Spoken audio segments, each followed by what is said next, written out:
It's Thursday, and that means you guys don't have a voice suddenly. You guys get to ask the questions, and I will give you my best answers on the Michigan Mailbag. We're not going to waste any time today because we are trying to get as many in as we can on this episode of Locked On Wolverines.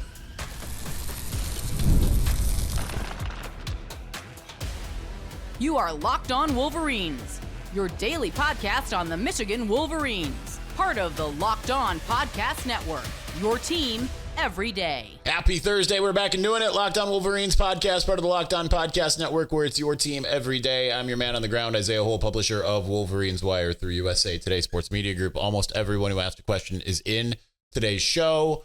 So we are going to get to it as fast as possible, which means it might not be as long-winded. Hopefully not. We'll see. We're going to try to get to everybody. So in 30 minutes. So let's do it. Starting with our leaders of best, James Crudup at James Crudup 6. Thoughts on Matt Rule wanting to cancel their spring game so other teams can't look at their potential poachable players? Do you see that type of mentality spreading through college football? I do see that, but obviously Michigan seems to be immune from it. But at the same time, they said, hey, spring game, April 19th at noon. Does that end up meaning that it is going to be a actual game? Is it going to be more of like the scrimmage type thing like we've seen before? Regardless, you'll get to see Bryce Underwood, all of that. But I think in today's culture with NIL, transfer portal, and then just obvious tampering there, it can become a problem. So I do agree with Matt Rule on that. Do you think Michigan should have overpaid for an elite receiver? The room seems underwhelming and not talented enough to help out lesser talent like Keene, or one that lacks experience like Underwood.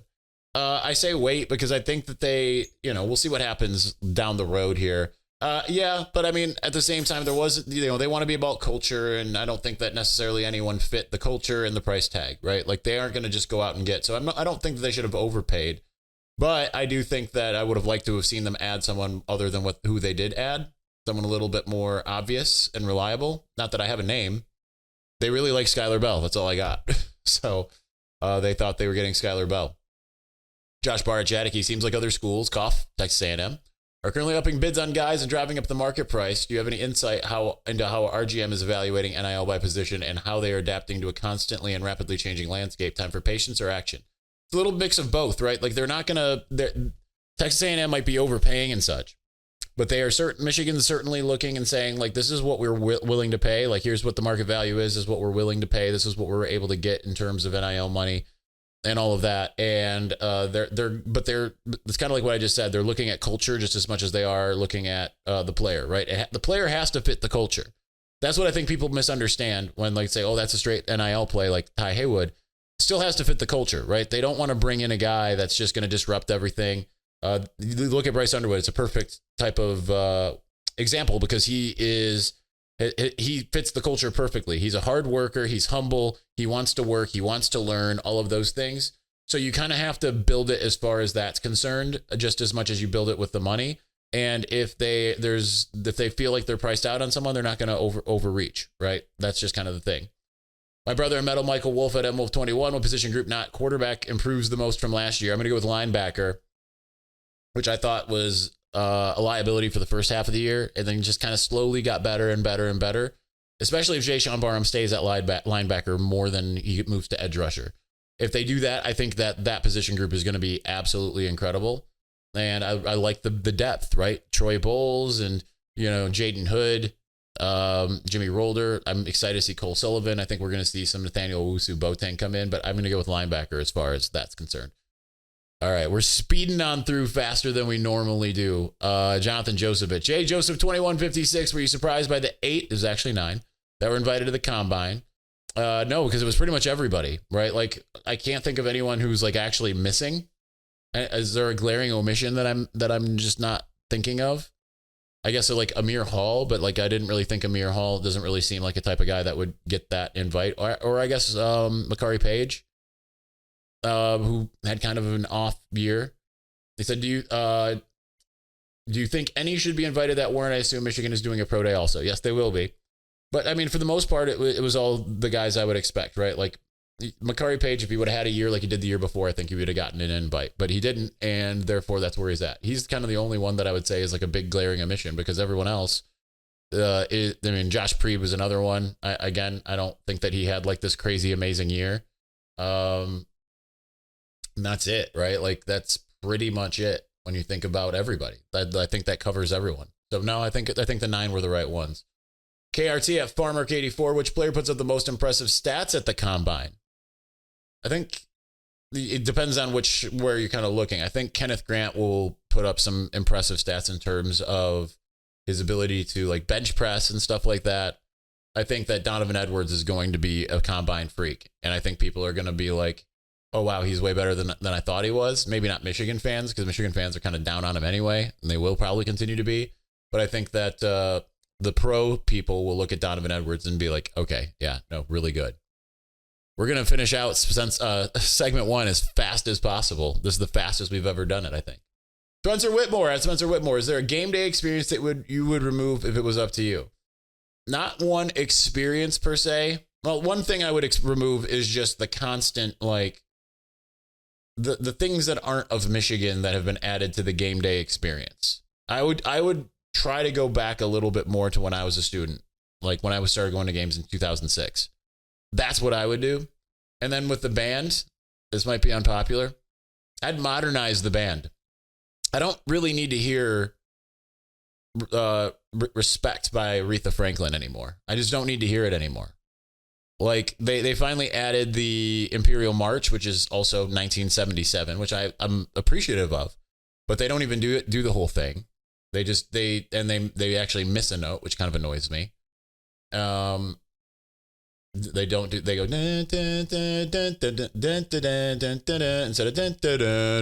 of I think that's kind of weird. I would modernize it. I love it when we go to I'm going to Minnesota and they're playing like the Kylo Ren theme and Game of Thrones. Like keep like the staples, like the Michigan specific ones, but everything else I think is up for. Keep Black Dog Cashmere. Maybe that's just my Led Zeppelin loving person, but other than that, I would change a lot of that stuff and just modernize. Have some new stuff. Like the Michigan Marching Band is very much like we got some new material straight from 1956.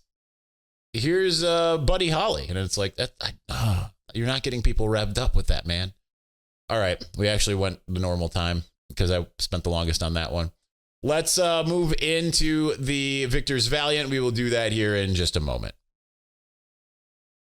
But before we do, when the game tips off, the NBA action is just getting started, and there's no better place to get in on it than FanDuel, America's #1 sports book. With FanDuel, you can place live bets throughout the game, so even if you miss the opening tip-off or want to bet on a fourth quarter comeback, you can stay in on the action. And if you're looking for a bigger payoff, then you can even combine your live bets into a same-game parlay. I love using FanDuel's live betting feature because it keeps every moment of the game exciting, whether I'm backing my team for a late-game rally or picking a player to hit a clutch three. Never feel like I've missed my chance. Plus, the app is easy to use, and when you win, you get paid instantly.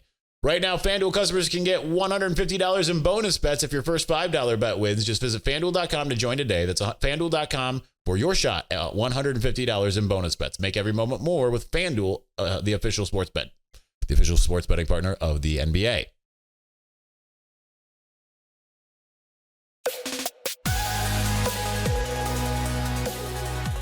All right, I added a couple names to the Victor's Valiant. We've got to get through this relatively quickly. I'm not trying to rush everything, but I want to get to all your questions. I want to at least answer there was one person who asked about a ticketing thing. I can't help you. Go to Game Time, download the Game Time app, use the promo code LOCKEDONCollege to get $20 off your first purchase. That's the best thing I can tell you. But other than that, that's everyone else's, I think, pretty much in. So let's start with Jim in the North. I've heard that Poggi, as in I was going to say Henry Poggi, but that's not it. Biff Poggi was a big part of the culture resurgence the last few years of Harbaugh's tenure. Is there any truth to that? And if so, how do you think that affects this team? 100% truth to that. And I think it can definitely, again, getting everyone pulling in the same direction is huge. You can't, if you can get the shirts that say team over me, right? That's really crucial, especially now that NIL has become a thing. Is there a team leader like Corm or Edwards for next year? Sorry for all the crap from rival fans. It is what it is as far as that goes. As far as the team leader, I don't know. It's a little early yet. Rod Moore would 100% be a guy, right? Offensively, I don't really know. It's kind of hard to tell. But Rod Moore on defense, absolutely. Derek Moore, I think, could step into that role as well. I could see Zeke Berry as well. Just watching him greeting recruits coming in, every single one that came in for for senior day. I think that would be a big one. Meta question. It seems to me that the last 8 years or more of college football is way, way more angry than when I was in college. Rivalries have gone from fun to bitter. Do you agree? If so, sign of the times or sign of huge money involvement? I mean, I agree. I don't know how old you are, but like, and maybe for like to some degree, like MSU started getting bitter when I was there because that was the Mike Hart little brother comment. But like Michigan Ohio State was never like a bitter rivalry until Michigan suddenly started winning because they just thought it was their birthright. I don't think it's money. I think it's just sign of the times, right? Like we're just a bitter culture, and I know a lot of you are gonna hate me saying this because there's always one that likes to comment, but this is why you should turn to Jesus. Stop making football your idol. Okay, I know there's people that say they want me to stop talking about my faith. Guess what? I'm gonna talk about my faith even harder. That's how that's gonna go. Chubbs, GB, I talk with Chubbs, which Wolverine do you see getting drafted first? I'm going to go with Mason Graham. I think he's going to be a top 5, maybe top 3, maybe top 1. I think when everything is all said and done, the combine, just going through everything, I find it hard to believe that someone's going to pick like Travis Hunter above Mason Graham. Like Travis Hunter is very good at 2 things. I wouldn't say he is elite at both things. Mason Graham is like that game-changing guy you really want to build your team around, your defense around. So I would say Mason Graham. Till Daddy at Jacob Tilley 0. I've written on the Trey Taylor a few times just to see where you think the Wolverines stand and your thoughts on him as a prospect. I think he's elite. I think that Michigan probably has a tenuous lead at the moment. That's all I got. I wouldn't crystal ball him yet, but I think Michigan, 2027 is far away. He released the top 5 today. I don't remember the teams on it offhand. I think Michigan has at least a little bit of a lead at this moment. Edwin Simmons at Simmons_Edwin. What's up, my brother in Christ? What's happening, Edwin? Do you think to bring back Coach Soup is a good idea? He coached my brother Jason Avant, and he's a great human being. Is this putting pressure on Bellamy? When is the next guest coming on the podcast? I don't know on the latter because I haven't lined anybody up yet for this period. We'll start having guests on soon. I need to get some things kind of done with some of the other things that I'm working on. The site transition is one thing. Launching Faith Over Culture is another. Once we kind of get some things kind of going, once we're out of the winter outlooks, then we'll probably start bringing in some guests here and there. As far as bringing back Eric Soup Campbell, I'm huge into it. I love Soup. He's my guy. I don't think it puts pressure on Bellamy. It just adds another element of having someone that knows how to coach wide receivers to be there. I don't think it's necessarily the same as bringing in Juan Castillo to help Grant Newsome, but I think it's one of those things like, hey, if you can do it, then do it, And I think that's really good for Michigan. Brett Byer at Brett Byer 6. With Kellen Moore hired by the Saints, is it safe to say that Wink is safe? I know I got that question again later. I forgot to delete that, but I'll give credit when that comes. With 3 D linemen going to the combine, should we be concerned about the D line this year and the coming years, given that Michigan hasn't recruited much lately there? No, they've done well, right? Like they have, like this last year, the interior not so great, but I mean, you got to remember the year before they had Trey Pierce, and he's a guy that can absolutely be a game wrecker. I think also with the transfer portal, you don't have to worry about that as much. I don't think it's I don't know. Maybe it is safe.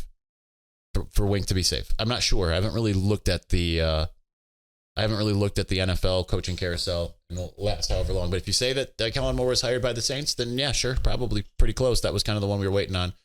Anyone else have any openings? I don't know, to be honest. Jacob Chavoria, what needs to happen for Dusty not to take the Indiana job? Michigan just needs to pay the guy, show him the love. I think he's going to stay personally. Do we fire Ward if he doesn't back up the Brinks truck for Dusty? No, absolutely not. Number 3, if Michigan were to make the Final Four, would you go? Would you get free tickets to the game for being media? I would not go, and yes, I would get not free tickets. I would get credentials, but no, because it conflicts with it would conflict with spring football. Even though like the Final Four is a bigger event overall, the spring ball tends, especially with Bryce Underwood, I got to be there for that. That's the one problem being a one-man staff. That's it. I can only pick and choose one. And I've chosen football as my lane over basketball. So that's what it is. Nunya Biz at U of M fan _ for life. I'm not advocating for Bryce to start day one, but if he could be starting by game 4, doesn't it seem like he would gain more by playing against some weaker opponents to open the season? Not to say he may not play half the game and just not start. What's your thoughts on that? I think that you want to play him copiously, a lot in games 1 and 3, but I don't know that you necessarily want to start just yet. You want to have some stability at the position. You want to get Mikey Keene going if you can, just so that he's good for, you would assume, week 2. But at the same time, if Bryce is ready enough, then yeah, you play Bryce. But I think that it would behoove Michigan a bit to try to ease him in a little, right? Like, don't just throw him into the fire, especially if the offensive line is not operating. So to me, I'd start with Mikey Keene, see how the offensive line does, see how the running game goes, and then you start bringing in Bryce. That's what I would do. I'm not the one at William Cawthorn 9 with multiple questions. If Sharon has an equal season to last or takes a step back, will he be on the hot seat? Well, with this schedule, yes. I think he probably would be a little bit because it's an amenable schedule. Would you choose Hunter Dickinson, Mo Wagner, or Danny Wolf on your championship team? Mo Wagner, that would be my choice. Hunter, right? Like, hasn't exactly fully delivered at or post Michigan. Danny Wolf has looked pretty good this year from what I've seen. Again, I haven't seen every game, but Mo Wagner, known commodity. He's my guy. I love Mo. I get happy when I see Mo, so I'm a little biased. Like, Mo is the only Michigan basketball player I can be at a football game, and when I see Mo, like, it's like something in my heart it lights up. I just get so excited to see Mo. So, has NIL and the transfer portal taken away the competitive nature in college athletics? I think to some degree, yeah. Like Tom Brady being the story of him being a 7th string and working his way up to number 1. I think to some degree, yeah, the grass is greener ends up being a thing, and I think that's unfortunate. Will you have more features on your show at any time? I'm assuming you're asking the same question as before there, where will I have more guests? Yes, at some point we will.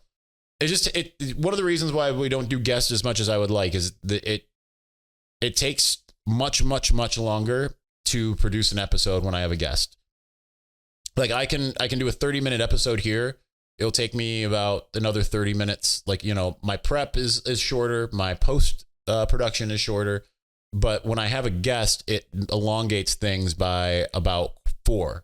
So instead of something taking me maybe like an hour and a half to do a half-hour show, it ends up taking me like 4 hours usually. So I guess that's a 3 factor. Perry Mitchell at Perry Mitchell 08. Do you think that the defensive performance we saw in the OSU and Bama games give the fan base a false sense of security leading into the 2025 season? Personally, I'm having a hard time tempering my expectations, especially after the way they performed in the bowl game without Mason Graham and Kenneth Grant. No, I don't. I think you should feel pretty dang good. Everyone seemed to kind of figure out exactly what they needed to do finally. So I would be 100%. I mean, I think the defense is going to be lights out. I think it's going to be in the conversation at number 1 in the country. Certainly top 5. I think it'll be there. Jacob Wolverton at JWolver10. Update on when the Christian podcast is going to be launched. Very much looking forward to it. The hope is next week. Was supposed to interview Pastor Robbie Emery today. We canceled it because of the snowstorm and pushed it to Tuesday. So the plan is to do it Tuesday. And I would venture to guess that if everything goes well, then I'll release some kind of preview. We'll put one on right here on the show, and just to give you a look. And then we'll hopefully about 4 or 5 days later have it out. That's the hope. And then we'll start just having guests. I've got some lined up. Not to put like a bunch of names here, but people who have told me that they're going to do it. We're going to start with Pastor Robbie Emery. Steve Dace is going to be on the show. Joel Klatt told me during the season he would do it sometime in the offseason, do this show in the offseason, which is one of the reasons why we pushed everything in the offseason. So I wanted to have them come out once a week. Lamar Morgan, the cornerbacks coach, he said he would do it. I've talked to Donovan Edwards and Travion Henderson. They have not given me yeses, but we're just going to put those names out there. But those are the people who are going to be on this show talking about their faith in Jesus. So I'm excited about it. Brett Schroetz at B Schroetz 5. Will Michigan try to upgrade their wide receiver room in the spring? It depends on who enters. If Skylar Bell re-enters, they're going to go hard after him. But it just depends on who enters, right? Like it's supply and demand. If there's no supply, then the demand's going to be higher for teams looking for him. And it's kind of like, why did Michigan not add a quarterback last year? There were no quarterbacks to really be taken by the time everything kind of settled and they were in spring. Clark at Blue for Life. 8, how much usage should we expect from the tight end position with Chip as the OC? I think it might diminish a little, but I don't necessarily think it'll be a lot, Nate, because he still had some pretty high-performing tight ends. So I think that they would prefer to have more wide receivers, but I think it's still going to be relatively high. That's what I would say. Finishing us out in segment 2, the Victor's Valiant, the Rican Raider at Hamstand 87, last but not least by any stretch. Any predictions on transfers out for the spring? Also hope you continue to feel better. Thanks, I feel 100% now. Rib, I think, actually I might say 98. Sometimes my rib still throbs, but other than that, I'm just trying to feel here. Yeah, it's feeling pretty good.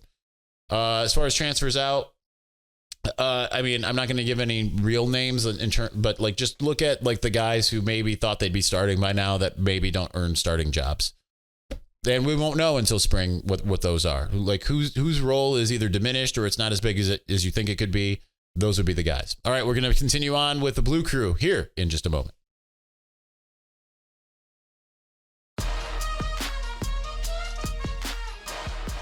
All right, we're going to do as much as we can. I need to sprint through these. We've got more than answering one per minute, and we got 9 minutes left. Jeff Johnson at LFG. Jeff, 0 back-to-back home games on the schedule. Do you see this as a problem for this team? I actually didn't even notice that. So good looking out. I just kind of look at the schedule as a whole, but you're right, now that I think about it. No, because Michigan has had times where it's not played well on the road, last year included, right? Like, did they win a game on the road last year? Right? Like they played at home to start. They go to Washington, lose that game. They go to Illinois, lose that game. Well, they won at Ohio State. That's the only road game they won, I think, if memory serves. But no, I think that Michigan's more talented than every team on the schedule. So I think that'll be good. Klob711, same Twitter handle. Hi, Isaiah. Thanks for your great podcast and God bless. Thank you very much. Where do you see Bryce Underwood's ceiling being equal to someone like Chad Henne, JJ McCarthy, greatest QB in Michigan history? I mean, his ceiling is greatest QB in Michigan history. Does he reach that? I don't know. Right. But he has tools like none of the greatest Michigan quarterbacks have ever had. Like he's the real deal. Generational quarterback. So could be the best. Mike Tinkle at mtink1818. Will Michigan entertain using the spring transfer portal to bring in a player in? If so, what position would you predict it to be? We talked about wide receiver. I think that would still be it. If there's an offensive lineman or a cornerback, I think that those are the other places that you would look. Everywhere else, I think, feels set unless there's just like a game-changing tight end. Do you see a scenario where the University of Michigan allows Connor Stallions to coach football again? That's one of the things that Connor and I talk about quite a bit. Yes, not probably in the recent future. I'll say that. But yeah, I think it's possible. Hopefully for his sake, yes, but I think it's possible. I know there's people inside the program that would love to bring him back. I know that. And for the rivals who are watching this, not because of cheating, can finally get that out, but because of everything else he brings to the table, guys. I know you don't think he does anything else. He does. He does a lot. Wolverine Warrior, Wolverine Champ 1. Did you ever figure out which playoff wide receiver Michigan was looking at as potential incoming transfer? I never did. Never got word. My source, I haven't. We put it this way. The source only talks to me in person. I haven't seen the source since the bowl game when they told me that. So there's that. Jeff Cross at Jeff X Dog, 666 favorite Star Wars movie. A lot of you Star Wars people are going to hate this. The Last Jedi, and it's not close. I think it's a perfect movie. I that's what got me into Star Wars. Like I watched all of them up until that point, and I was very like, I just watched them because they're blockbusters. Last Jedi changed that. Last Jedi is what made me a fanatic. So I know a lot of people will hate that answer. A lot of people hate the Disney Star Wars. I love the first two. Don't like the third one. Love Rogue One. Solo's okay. But yeah, that's it. Mike Matthews at Michigan Mike 7. What position group will most likely be added to during the spring portal? I'm going to say wide receiver again. Antoine King at Antoine_King. Is Wink officially coming back? Answered that earlier. I believe so. Ryan at Dusty May Enjoyer. Any updates on the QB1 competition and what's the running back rotation going to look like? Way too early, my guy, on both because we haven't even gotten to spring ball. They're in winter conditioning. They haven't had practices. Eric W. at Kinetic 615. I'm personally a big fan of Micah Capana. I hope to see him get showcase his speed as a change of pace burner, kick returner, gadget, screen back. Curious your thoughts on this. Yeah, I think there's a big opening for him to be able to, maybe they take Samaj off of return, keep him maybe at kick or punt, and have Mike Akpana out there as well. Just got to keep improving. That's the big thing, right? Like going from year 1 to year 2. We didn't even see much Jordan Marshall. He had a lot of injury issues, but we still didn't see a lot of them until it was necessary. So this is kind of the year where he could become that number 3 back, right? If Ben Hall doesn't, if he looks like how he did in the Alabama game compared to the spring game 2 years ago, then Mike Akpana's got an opportunity. The Fur Goat at the Vergoat _. Who will emerge as our number 2 receiver? I think the transfer from Indiana, Don McCulley, is our X. I don't know. It's way too early. If I was to put a guess on it, I would say, because I think that, like, as far as production, Anthony Simpson's the most productive guy. So you could say him, but I have a sneaky feeling that it's going to be like a Kendrick Bell, a Fred Moore, or an Amarian Walker. I have a sneaky feeling, but way too early to tell. Sean Kelly at Sean K13. How many and which freshman will see significant playing time on the offensive line? I'm going to go with 0. I know people want to see Andrew Babalola, Ty Haywood. I just generally, you don't see freshmen out there, barring something like they just really bulk up, learn way faster. I mean, they've got the physical tools, obviously, just in part. They still need to get to be college size. I'm going to say 0. That guy at J Knudsen 83 has Chip Lindsey stopped uproariously laughing at the hiring of Matt Patricia as Ohio State's defensive coordinator? Probably not. I wouldn't, but yet again, be wary. They all laughed about Jesse Minter, but we've seen much more Matt Patricia here in Metro Detroit, enough to know not good. Okay, I'm shocked. We're not at the 30-minute mark, and we're in our last question. Eric Baumgart at Eric is Bomber. I know Michigan historically hasn't been an air it out type of team, but with the arm of Bryce and some of the incoming receivers and recruit targets, could we possibly see more of a pass-happy offense? That's why he brought in Chip Lindsey. It's 100%, and Chip Lindsey and Bryce Underwood, that's 100% going to be the case. They're still going to run the ball, but they're going to try to throw downfield, I think, a heck of a lot more than they have before.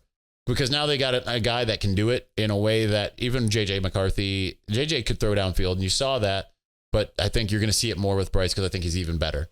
So that's that.